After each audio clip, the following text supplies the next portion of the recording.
Olá, eu me chamo Isabela Quadros, eu sou psicóloga clínica e sou mestre em gerontologia social pela PUC de São Paulo.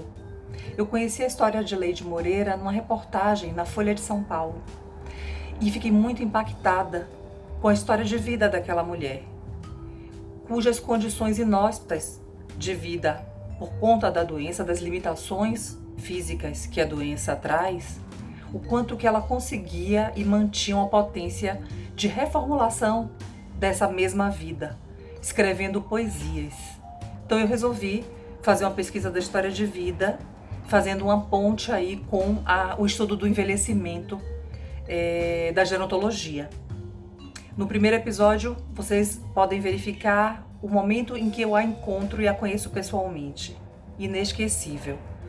No segundo episódio, é uma participação minha no Congresso de Mar del Plata, um congresso de psicologia da velhice e do envelhecimento, onde eu começo a fazer uma ponte com o envelhecimento e a longevidade e o quanto que nós podemos ser potentes, continuarmos potentes, independente da idade, da condição de saúde ou de doença. No terceiro episódio, é a própria defesa da tese, que eu tenho um prazer muito grande de compartilhar com todos vocês. Obrigada.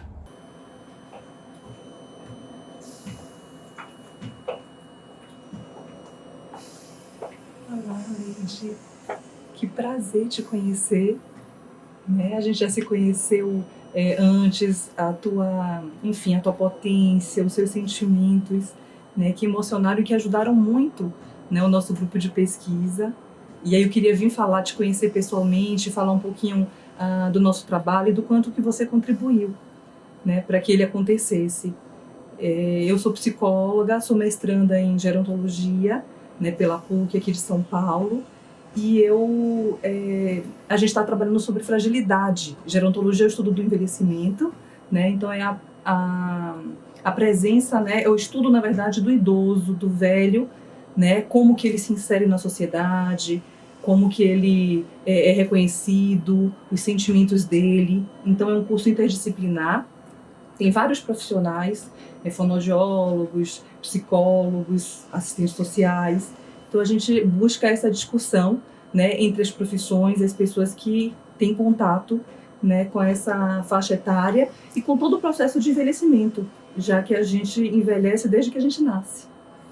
Então, o seu trabalho, quando eu conheci, que foi uma grande coincidência para quem acredita nisso, eu não acredito, eu acho que tem aí um tanto de sincronicidade, de ter conhecido o seu trabalho bem nessa época onde a gente estava trabalhando a fragilidade humana, que a gente quer desvincular da questão do envelhecimento, a gente quer ampliar essa discussão. O que a gente quer mostrar nesse projeto é que a fragilidade é inerente à condição humana, e que, que faz parte da gente. A gente vive entrando em contato com angústias, com frustrações, e que o biológico, o social e o psíquico, quer dizer, a soma desses três campos, não dá o humano.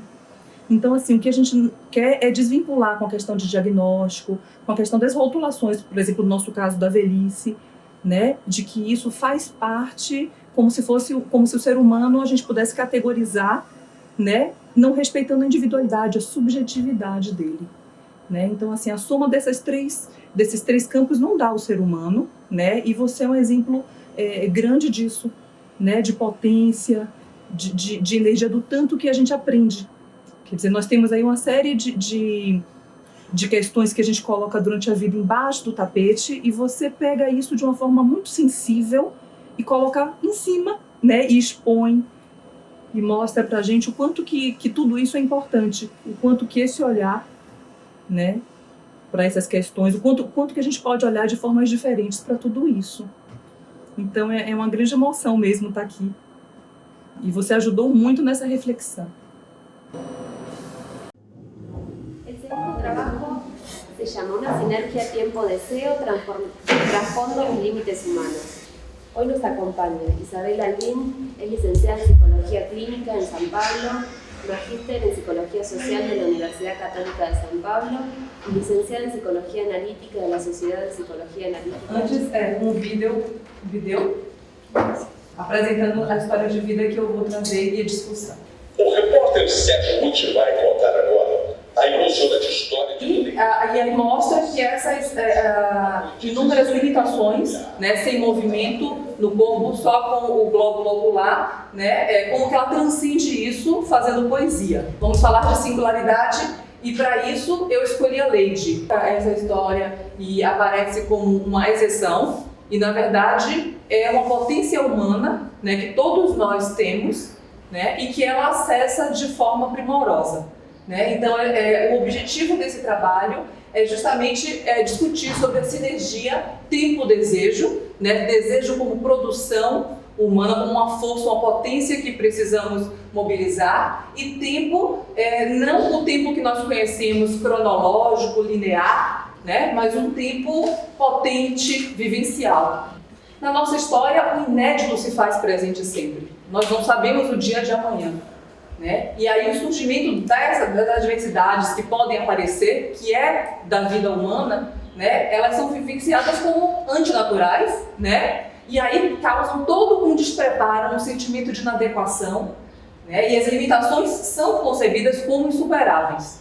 Então tem toda a falta de devir, a ausência de um projeto de vida, né? E isso é do humano. Nós vivemos esses momentos de crise, né, para que a gente possa ter essa sensação de desconforto e ressignificar, reconstruir a nossa própria história. E apesar de todas as limitações, né, que se estabelecem, no caso da Lady principalmente, quer dizer, que é uma pessoa que está desprovida aí de todos os movimentos, de todas as possibilidades teoricamente, né, insiste em se fazer presente no tempo. A Lady, ela buscou realizar os sonhos dela através dos livros, né? São 3 livros, um para ser lançado ano que vem, e o documentário, né? Então, ela é um constante exercício, ela não deixou de exercitar aí a construção da sua subjetividade. O que ela acessa está em todos nós, né? Não é apenas uma exceção, ela e algumas pessoas acessam isso, realmente, mas todos nós temos essa potência. Né? Então, o corpo humano ele não é apenas biológico, ele é habitado por afetos, por emoções, né? Sofrimentos e prazeres, e ele contém uma bagagem de toda a vida, né? Das experiências que ela teve desde o nascimento, né? Das relações que foram constituídas, das representações que atravessaram a vida dela ao longo do desenvolvimento. Né? Então, a saúde não significa necessariamente a eliminação da doença, e a gente pode ver isso claro no caso da Lady. Ela sempre foi uma pessoa potente, ela foi a primeira advogada na cidade dela, primeira advogada mulher. Então, assim, é uma pessoa que, é importante dizer isso, isso não aconteceu por causa da síndrome, da esclerose lateral amiotrófica. Ela sempre foi pioneira, né, na vida dela, ela já era uma pessoa que acessava essa potência, né? E aí, com a esclerose, ela continuou exercitando a subjetividade, esse exercício, né, de subjetividade, de se colocar presente. Então, o que eu acho assim, existem, quer dizer, outros enfoques, outras visões, mas existe uma coisa que está muito concreta, que é a história dela, que é a produção, que é essa potência que ela deixa explícito. Né? Ela poderia estar fazendo de outra forma, mas o que eu acho mais curioso aí é que ela coloca em poesia, quer dizer, ela transforma, ela busca um meio muito sensível, né? Muito, talvez seja por isso que fique até fácil, talvez, de as pessoas espetacularizarem mesmo. Né? Porque aí vem a poesia. Miro com buenos ojos quando a mídia também traz para o espetáculo histórias que mostram o potencial do humano. Que bueno que a mídia pueda ser muito mais isso do que reforçar os aspectos negativos. Claro que Lady buscou também esse espetáculo. A família também busca ampliar o potencial e mostrar que é possível viver, né? Apesar das condições tão limitantes que se encontram. E aí eu termino com tem um trecho da Lady, uma poesia, onde ela fala que amo a vida e a vida me embala. Sei que morro aos poucos, dia a dia. Um sofrimento enorme me agasalha, mas continuo fazendo poesia. Então, era esse caso que eu queria trazer, né, e discutir um pouco sobre essa sinergia. Ok? É isso.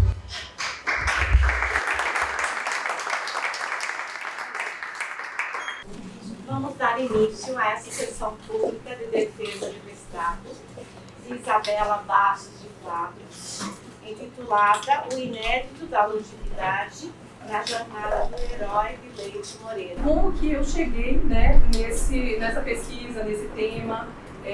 Primeiro eu fiz uma especialização em psicogerontologia no COGEAI, né, da PUC. Eu já tinha interesse pelo tema da velhice, enfim, sempre gostei muito de conversar com pessoas idosas e de ter esse contato, de ouvir as histórias de vida.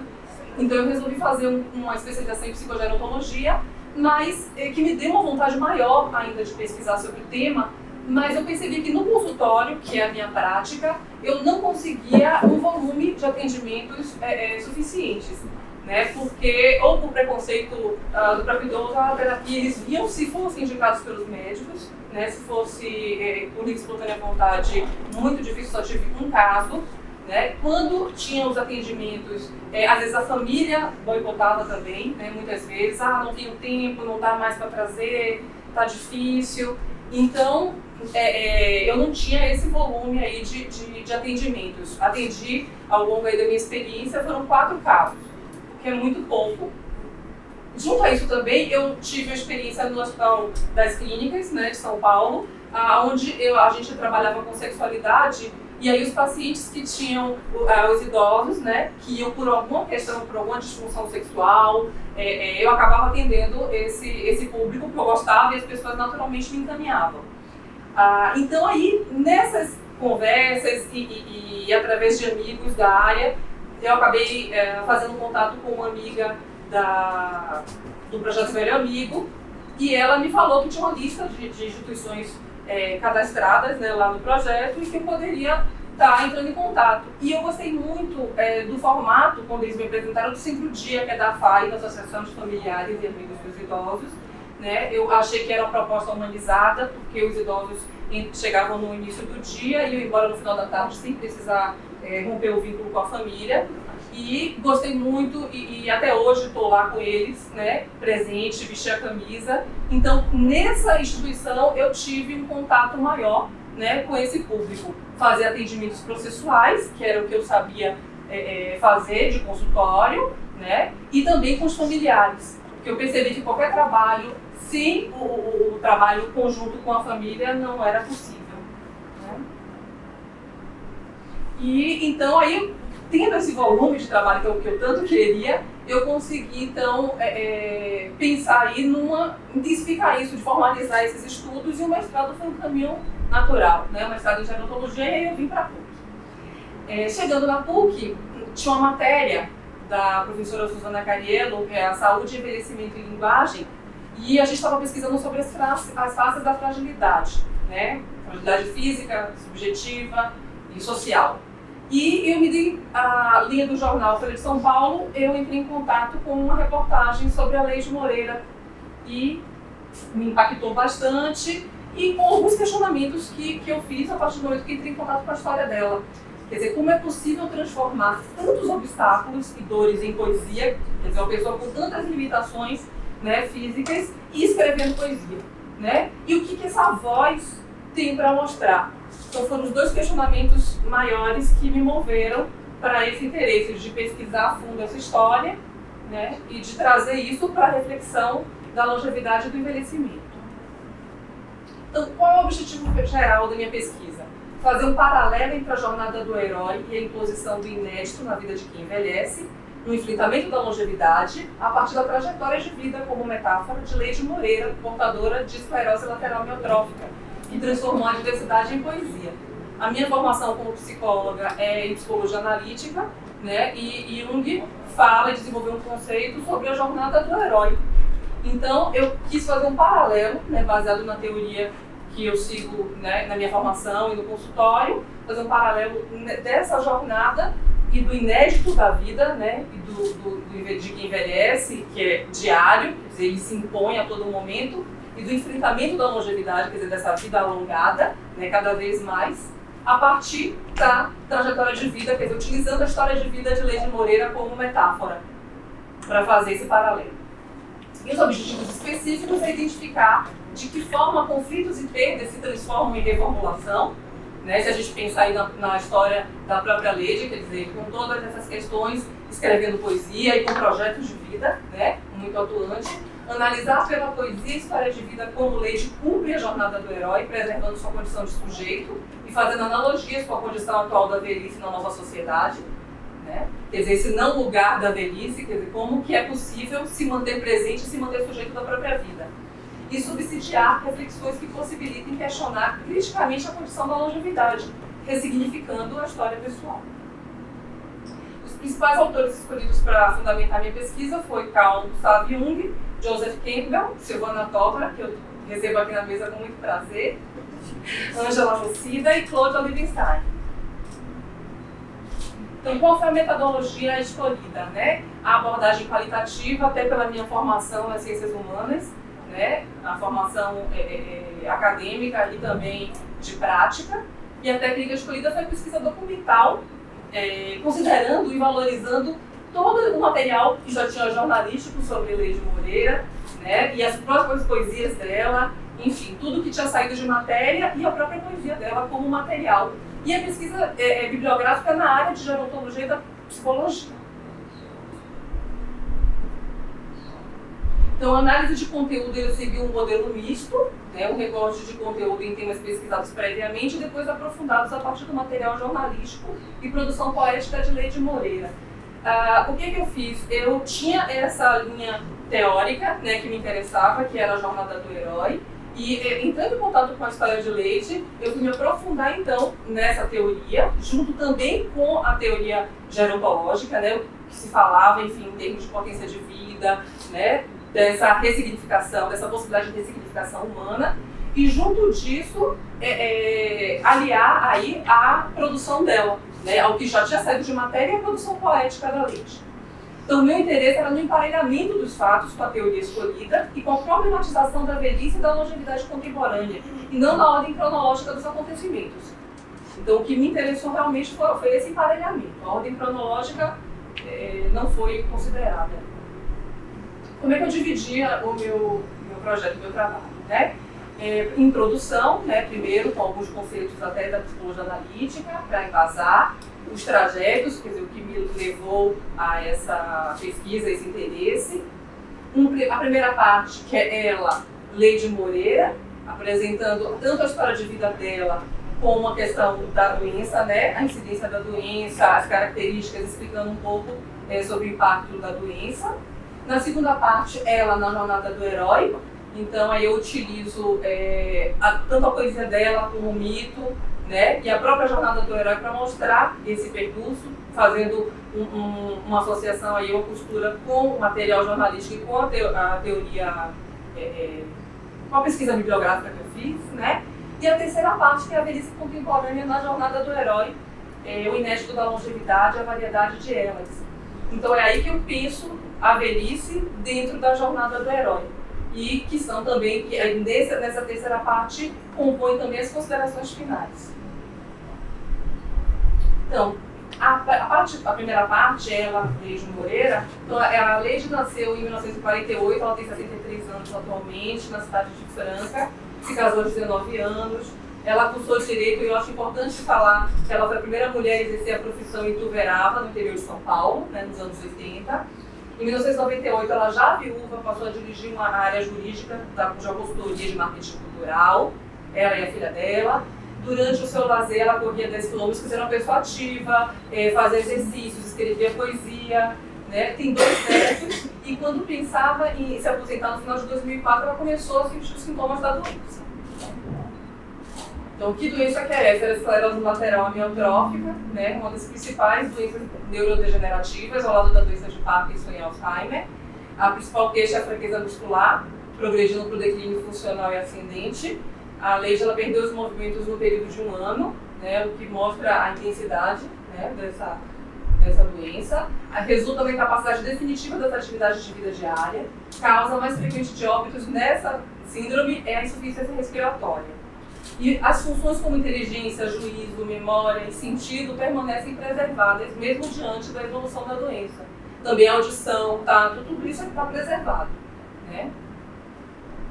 Então ela perdeu todos os movimentos, como eu falei, no período de 1 ano, sendo o último a perda do movimento das pálpebras. Por isso que, se vocês lembrarem da imagem, sempre tem alguém que mexe, ela teve uma lesão, inclusive, da córnea por conta que ele ressecou. Então, precisa de alguém que faça o movimento para lubrificar.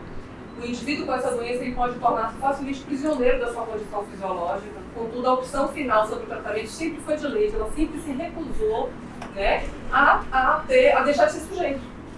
E no início as respostas se limitavam a sim ou não, mas depois foi descoberta a tabela visual e aí ela aprendeu, né, a se comunicar e aí pôde ampliar essa comunicação, né.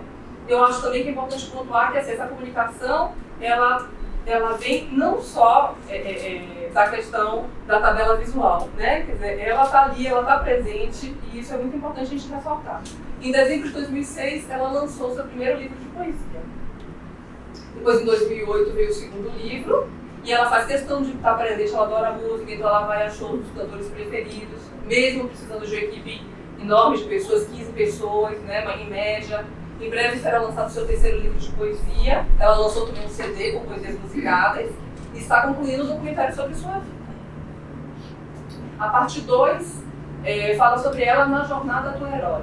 Né? É aí que eu faço uma costura aí com a teoria e com a própria jornada do herói. Mostrando que toda essa vida nossa contemporânea, quer dizer, industrialização, desenvolvimento do método científico, né? Tudo isso que transformou a experiência em experimento, né? E que faz com que o homem se sinta capaz de controlar o seu próprio destino. Né? Então ele tem essa ilusão e isso causa um abismo muito grande. Então o tempo, hoje em dia eu até falo que ele é cronometrado, ele é vivenciado linear e cronologicamente, né? E as adversidades então são vivenciadas como algo que não pertence à condição de vida. Se eu me sinto controlador da própria vida, né? Como que esse inédito, como que o que acontece que não vem a meu favor, como que eu lido com isso, né? Então, e aí o tédio das vivências esperadas também. Se eu controlo tudo tem que ser planejado. Nesse sentido aí da ciência e dessa visão reducionista, vem uma dicotomia muito grande do corpo e do psiquismo, né? E aí o corpo é separado da mente e a morte é transformada em interdito. Então, a vida é muito mais contraditória do que se espera. E aí é que entra a teoria do Jung, enfim, do Campbell, mostrando que o inconsciente é um mundo tão vital e real, né, do que o consciente. E ele é muito mais, e pode ser fonte de potência. Ele, inclusive, é muito maior do que o consciente, né, do que o nosso lado consciente. E que o controle das emoções, ela diminui, né, drasticamente, na minha opinião, a variedade de relações humanas. Então tem como consequência essas doenças todas contemporâneas, as depressões, as síndromes do pânico, né, e, enfim, entre outros males. Então, o que eu quero ressaltar, junto, embasada na teoria, é que o habitat humano, ele é que confere a singularidade, é a nossa impressão digital. Né? Quer dizer, é ele que permite o diálogo entre o mundo objetivo, esse mundo real, enfim, e consciente, e a minha subjetividade, entre o que eu realmente sou. Então, o corpo não é apenas biológico, mas ele é habitado por afetos, por emoções, por sofrimentos e por prazeres. Com essa visão reducionista aí da medicina e da ciência também, quer dizer, ele tem uma tendência muito grande de generalizar. Então a gente elimina tudo que é singular, né, e potência individual, e cria aí normatiza, né? Normas e até modelos de perfeição, que eu acho que é muito perigoso. Então a vida não oferece uma única resposta às questões humanas, né? Ela é dinâmica, instável e irreversível. As questões humanas elas devem surgir da escuta do desejo pessoal, pertencente à parcela mais íntima de cada indivíduo. Não são as experiências das sucessivas mortes vivenciadas ao longo da vida, a cada novo ciclo que termina, que conferem novos deveres e significados. Então, assim, a gente fala desses lutos que a gente vivencia, dessas mortes ao longo da vida, né? Da velhice como um processo que acontece a gente merece desde que a gente nasce. Então, isso tudo precisa ser contemplado. Então, é possível, em qualquer condição humana, de saúde ou doença, produzir bem-estar emocional e continuar conferindo significado ao que é vivido. E a gente vê a prova viva disso, que é a história de Leydig. A jornada do herói é um afastamento involuntário e deslocamento do centro de gravidade do indivíduo. Quer dizer, é um momento em que você está sozinho realmente, por isso até que eu coloquei a imagem do barco, né? É um momento solitário onde você mergulha no seu mundo interno, que é vasto e que é desconhecido e que gera angústia. A doença possui generosidade criativa e audácia, porque ela te coloca exatamente nessa situação de desconforto. Se eu estiver numa situação confortável e sentada numa cadeira super confortável, não tenho por que me mexer, não tenho por que sair dali. Né? E é justamente no desconforto que a gente se movimenta. A jornada contém importantes partes de quem somos e das nossas potencialidades. E aí eu faço na pesquisa uma relação aí com o mito do Minotauro, onde ele vai por um labirinto, enfim, tem um perigo iminente, né? E ele vai por um fio, né? Seguro por um fio e tem que ter uma tarefa muito audaciosa aí, o herói Teseu, de matar o Minotauro. A terceira parte, ela faz ela fala da velhice contemporânea na jornada do herói, né? E a proximidade da finitude, ela provoca a reavaliação do caminho percorrido, questionamento sobre novos rumos e enquanto nos aproximamos ou não de quem realmente somos. Eu acho que aí, durante a pesquisa, e que ficou muito forte para mim, é justamente nesse ponto que eu gostaria de ressaltar mais. Quer dizer, a gente fala da nossa vivência, da nossa surpresa quando a gente se olha no espelho, né? E se percebe velho, se percebe enfim, as rugas, as diferenças que o tempo traz, né? Mas nesse momento também, isso é superficial, isso já é um impacto, né? E ainda assim é superficial, né? Porque quando a gente se dá conta e aí, nesse momento de reflexão, nessa constatação, né? E aí, eu sou quem eu gostaria de ser? E aí, quem eu sou? Ou o que eu realmente sou? Né? Será que eu vou ser tudo isso que eu planejei? Eu não tenho mais tanto tempo para isso. Né? E aí vem um impacto muito grande, que eu acho que é a reflexão que mobiliza e que transforma. Então, a preocupação com o ponto de partida na vida contemporânea e com o ponto de chegada, a gente desvaloriza a caminhada. Né? Imagens e experiências da infância e do viver são usualmente desprezadas, principalmente agora na vida contemporânea. Quer dizer, a detenção do saber está na mão dos jovens, né? Com toda essa ampliação do mundo virtual, né? Da tecnologia. Então, quer dizer, se eu já não sou nem mais detentor do saber, então, e aí, onde é que eu estou? É o não lugar da velhice. Né? Então, é necessário enxergar mais do que a superficialidade do espelho. E que aí é o que a cultura, enfim, a sociedade entregam pra gente. Essa oscilação, ou é força de juventude, então eu vou me identificar com o jovem, ou é a sentença de morte. Né? E aí, quer dizer, é só isso? São nesses dois polos? E o que eu sou realmente? E o que habita em mim? Enfim, todos os meus sentimentos, todas as minhas emoções. Como é que isso? Processo de transformação. É preciso desprender-se das soluções definitivas. Então, o que o herói faz? Ele questiona a nossa impotência e finitude existencial. Né? Ele é qualquer indivíduo, ele é qualquer um de nós, o herói, que recuse a sentença e assuma as rédeas de sua vida, que daí não se conforma com o que foi dado para ele. Né? Ele se rebela com relação a isso, ele vai por um caminho que é árduo, que é difícil e que é incerto, mas ele assume isso para não ser sentenciado. A vida prolonga-se, mas não resolve o abismo entre o que se quer e o que se é. A vida se confronta por mais tempo com a sensação de incompletude que habita o humano, porque com a longevidade, cada vez mais, essa sensação de incompletude, isso habita a gente desde que a gente nasceu. A gente gostaria de voltar, é um desamparo original, a gente gostaria de voltar para aquela situação do útero materno. E isso é impossível. Então, como é que esse período, nessa vida alongada, cada vez mais, quer dizer, essa sensação de incompletude vai habitar a gente por muito mais tempo. Né? E a saída do labirinto é justamente a convivência entre os opostos.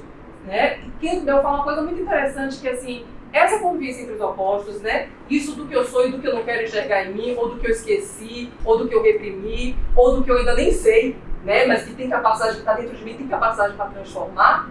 Quer dizer, tudo isso, quando eu admito que isso, eu e o meu oposto não somos espécimes diferentes, que nós somos da mesma carne, né? Então isso faz com que a gente, enfim, se assuma e reintegre e transforme. Então a aprendizagem é contínua e só cessa com a morte física. O mergulho interno depende menos da fase que se vive do que da disponibilidade e coragem de cada um, que é uma outro mito também, né? De que porque é mais velho, porque é uma pessoa idosa, que essa pessoa fez, revisitou e fez essa jornada. Não necessariamente. Né? Depende muito da disponibilidade que a pessoa tem para esse mergulho e da coragem que ela tem também. A consciência da incompletude, ela gera a percepção de que transformações são possíveis, bem como novos projetos de vida. O verdadeiro herói somos nós quando deixamos de ser vítimas e buscamos possibilidades. A partir do momento que eu não me conformo com o lugar onde me colocaram, onde eu me coloquei, eu vou em busca, né, de transformações, de novas possibilidades. Até que ponto estamos nos preparando para uma existência tão alongada? Então é essencial que políticas públicas se voltem aos anseios e necessidades do sujeito envelhecente. Ninguém sabe mais a velhice do que quem a vivencia. Então essa é uma questão que eu acho que é importante. E eu termino com uma frase do Guimarães Rosa, que foi a frase que eu comecei na pesquisa, até de propósito, para mostrar que a vida é cíclico, né? E ele falava que a vida acontece numa espiral. A gente sempre volta no mesmo ponto, só que num nível diferente, né? Então, Guimarães Rosa, ele fala viver, não é? É muito perigoso, porque ainda não se sabe que aprender a viver é que é o viver mesmo.